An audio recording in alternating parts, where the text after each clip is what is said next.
हालाँकि जैसे ही वापसी होती है, वो तो ये देख के काफ़ी हैरान होती है कि इसरा वहाँ पर मौजूद नहीं है।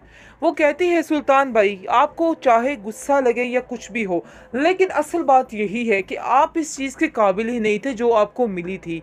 आपको उसकी कदर करनी चाहिए थी। आपको बिल्कुल भी इसरा भाभी की कदर नहीं थी। हालाँकि वो बहुत ही अच्छी लड़की है। आप क्यों इस बात को मान नहीं लेते हैं? आपके साथ रहना बड़े हौसले की बात है। मुझे इस चीज़ का बड़े अच्छे तरीके से अंदाज़ा है। आगे से सुल्तान कहता है कि मुझे समझ नहीं आ रही कि आखिर तुम हर दफ़ा उसकी तरफदारी क्यों करती हो, और जब भी मैं उसके बारे में कोई बात बताता हूँ तो तुम उल्ट मुझ पर ही आ पड़ती हो और कहती हो कि मैंने ही गलत किया है। आखिर उसमें तुम्हें क्या नज़र आता है? क्यों तुम उसके बारे में इस तरह की बातें कर रही हो और सोच रही हो? जिसको सुनकर काफ़ी गुस्से में आ चुकी है हाला, और कहती है कि यहाँ पर आने का तो कोई जवाज़ ही नहीं बनता है। आपको समझ ही नहीं आ पा रही कि आखिर आप किस चीज़ को खो रहे हैं। यानी कि पूरे तरीके से वो औरत असरा का साथ दे रही है और कहती है कि भाई, घर को खुशी देना हर एक के बस की बात थोड़ा होती है, इंसान के बस की बात। ये तो सिर्फ कुदरत का खेल है। आप इस चीज़ को क्यों नहीं समझ जाते हैं? और वैसे भी मुझे नहीं लगता कि असरा कोई ऐसी गेम खेल रही है जिससे हमारे घर को कोई नुकसान पहुंचे। आप इन बातों को समझने की कोशिश करें, वरना आपके लिए बहुत मुश्किल हो जाएगी। एक वक्त ऐसा आएगा जब आपके पास कोई भी नहीं रहेगा, आप बिल्कुल अकेले रह जाएंगे। अभी और इसी वक्त जाइए असरा भाभी के पास और जाकर उनसे माफ़ी मांगिए और माफ़ी मांग कर उन्हें वापस ले आइए, क्योंकि आपकी हरकतों से मैं अच्छे तरीके से वाकिफ़ हूँ, लेकिन सारा ज़माना अभी आपकी हरकतें नहीं जानता है। बेहतर यही है कि इस सारी बातों, राज की बातों को राज ही रहने दिया जाए और जाकर चुपचाप करके माफ़ी मांग के असरा को घर ले आया जाए, वरना मुश्किलात मज़ीद बढ़ सकती हैं।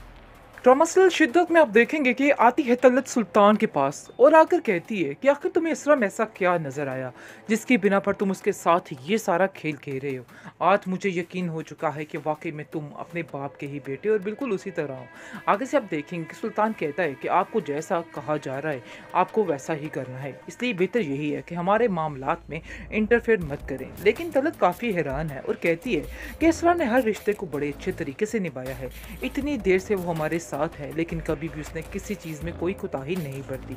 लेकिन अचानक से ऐसा क्या हो गया कि तुम्हें उसकी हर बात बुरी बुरी लगने लगी और तुम्हें उसमें इतने कीड़े निकलने लगे कि हम खुद हैरान हो चुके हैं। ये छोटी मोटी बातें हैं, इनको इग्नोर किया जाता है। और वैसे भी रही बात उसके इलाज की, तो वो हम करवा ही लेंगे। इतना बड़ा दंगा फसाद मचाने की क्या ज़रूरत पड़ी है? जिस पर आप देखेंगे कि वो कहता है कि आपको अगर इधर रहना है तो आपको भी थोड़ा तरीके से रहना होगा, क्योंकि वो जानता है कि उसका बाप जो है वो भी पैसे का पुजारी है और उसका बाप जो है उसकी मुट्ठी में है, और वो जो वैसा करेगा, उसको जैसा कहेगा वैसा ही वो करेगा, क्योंकि उसकी बदतमीज़ी से बड़े अच्छे तरीके से वाकिफ़ है। लेकिन असरा काफ़ी परेशान है। उसकी भाभी उसको तसल्ली देती और कहती है कि यकीन मानो तुम्हें कुछ भी नहीं है, मैं इस चीज़ की गवाह हूँ, तुम्हें कुछ भी नहीं है, सिर्फ और सिर्फ तुम पर बर्डन डाला जा रहा है और तुम्हें ये बताने की कोशिश की जा रही है कि तुम में 1000 मसले हैं, इसलिए बिल्कुल भी परेशान मत होना, हम सब तुम्हारे साथ हैं, कोई भी तुम्हें कुछ नहीं कह सकता है। और अपने आप को ये पागल समझना बंद कर दो, ऐसा वैसा कुछ भी नहीं है, तुम्हें जो दिखाया जा रहा था तुम वही समझ रही हो।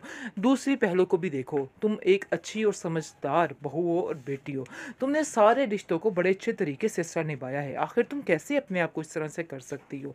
और सुल्तान की मोहब्बत में तुम इस हद तक गिर सकती थी, यानी कि इस हद तक चली गई हो कि तुम उसकी हर बात को बर्दाश्त भी कर रही हो। लेकिन अगर वो ही ठीक नहीं हो सका तो इसमें तुम्हारी तो कोई भी गलती नहीं है, इसलिए बार बार अपने ऊपर ब्लेम करना बंद कर दो। बेहतरीन ड्रामा सीरियल शिद्दत जी आप देख रहे हैं, और जिस चीज़ का शिद्दत से इंतज़ार किया जा रहा है तो वो एपिसोड जी नज़दीक आ चुकी है, बल्कि इसी एपिसोड में काफ़ी ज़्यादा ट्विस्ट आने वाला है, क्योंकि सुल्तान की अकल टिकाने आने वाली है और सुल्तान को पता चलने वाला है आखिर उसने किससे पंगा लिया। पंगा इज़ नॉट चंगा, जी बिल्कुल ऐसा ही है। इसने असरा से जो पंगा लिया है, ये समझ रहा था कि बस इसकी लाइफ कमाल की हो जाएगी और इसको भी फरीजे की तरह पागल करार दे देगा और अपनी ज़िंदगी से निकाल देगा, क्योंकि वो ऊपर से टांग रखने की कोशिश कर रहा है और बताना चाह रहा है कि असरा की ही गलती है, असरा ही इस घर में खुशहाली नहीं लेके आने देने चाह रही। यानी कि अपनी टांग ऊपर से रख कर उन लोगों को जलील करने की कोशिश कर रहा है। बहुत ज़्यादा परेशान हो चुकी है सरवत भी। सरवत कहती है कि आखिर मेरी बेटी के साथ ये क्या हो गया, मुझे तो कुछ समझ नहीं आ रहा। आखिर ऐसा भी कैसे हो सकता है, मेरी बेटी को पागल ही बना दिया उन्होंने। आगे से उसका भाई सरवत कहता है कि पागल ये नहीं, पागल वो है जो इसको बनाने की कोशिश कर रहा है, इसलिए आपको परेशान नहीं होना है। लेकिन अब देखेंगे कि जो असरा की भाभी है वो उसका मुकम्मल तौर पर साथ दे रही है और कहती है कि नहीं, ये पागल नहीं है, बल्कि पागल जो है वो सुल्तान इसको करने की कोशिश कर रहा है और जो कुछ भी कर रहा है सब ड्रामेबाजी है, इसके अलावा इसमें हकीकत कुछ भी नहीं है। इसलिए ज़रा अपने आप को ठीक करके रखो और एहतियात से रखो, कुछ भी नहीं होगा, सब ठीक होने वाला है, तुम्हें बिल्कुल भी परेशान नहीं होना है। खैर अब देखेंगे कि टका के खुश हो चुकी है अब असरा की माँ, क्योंकि उसको पता चल चुका है कि उसकी बेटी उसके पास आ गई है और उसका इलाज करवाएगी, उसको ठीक करवाएगी। लेकिन जी बात कुछ और ही निकाली जा रही है, सुल्तान कोई और ही बात लेकर बैठ गया है और सबके दिमागों में डाल रहा है। जी असल वजह ये है इस लड़की को कि ये लड़की हमारे घर में खुशियाँ नहीं ला सकती है, इसलिए आपको ज़रा इसका चेकअप करवाना होगा और इस पर सारा ट्रीटमेंट पे ध्यान देना होगा। जिसको सुनकर उसकी माँ काफ़ी हैरान हो जाती है और कहती है कि मुझे तो ऐसा नहीं लगता कि असरा कुछ ऐसा कर सकती, क्योंकि असरा की तो ये पसंद की शादी थी और असरा अपने साथ ऐसा कैसे कर सकती है। असरा बेचारी मासूम सी रोती दुलाती रहती है, इसके अलावा उसके पास कोई ऑप्शन नहीं। हाँ जी, कमेंट सेक्शन में काफ़ी ज़्यादा लोग कह रहे हैं कि असरा बहुत वीक क्या कहते हैं पर्सनैलिटी दिखाई गई है, लेकिन जी हालात जब इस तरह के होते हैं इंसान ऐसे हो जाता है, तो इसलिए इसको वीक कहना बिल्कुल बेकार है। इस बात को वीक मत बोलिए, क्योंकि ये असरा की ज़िंदगी का सवाल है। असरा बेचारी बहुत परेशान है, सुल्तान जैसे इंसान के साथ रहकर वाकई में बंदा वीक बन ही जाता है।